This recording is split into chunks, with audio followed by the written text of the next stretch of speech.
back to SmartFit Method 101.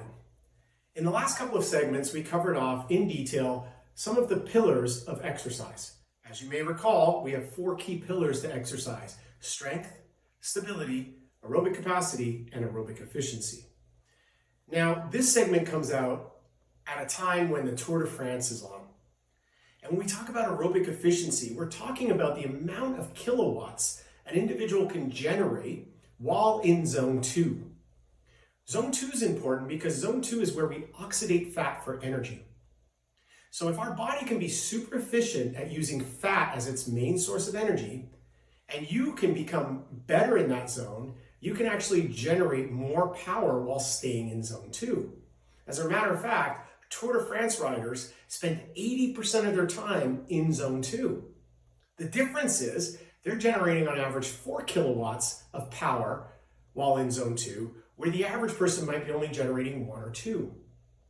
Now, when I first understood this concept, I looked at it through an individual called Dr. Phil Maffetone, who's one of the top endurance coaches in the world. And he suggests that we train at 180 beats minus our age. So I'm 54 years of age. I try to train under 126 beats per minute. Now, it's interesting. You might think that's too slow, and I once did too. So back years ago, when I was in my mid-40s, I tested the theory. I went out for a run, and I tried to keep my heart rate below 135 beats per minute. And I could only run a 9-minute mile. Now, that felt fairly slow to me. And I kept at it, and I continued to run each week, 3 times a week for 5 miles. At the end of 3 months, I was able to run a 7-minute mile and still not get my heart rate over 135. So at the beginning, I thought that zone 2 was too slow. But what I realized was my aerobic efficiency was just not good enough, so it was me that was too slow.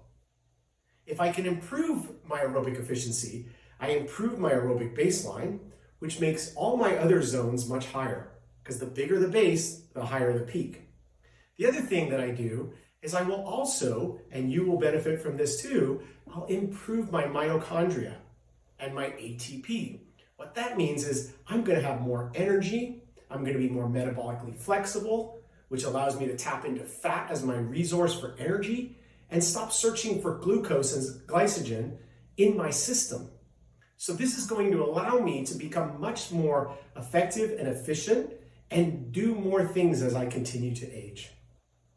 Keep up the zone 2 work, and we'll see you next time.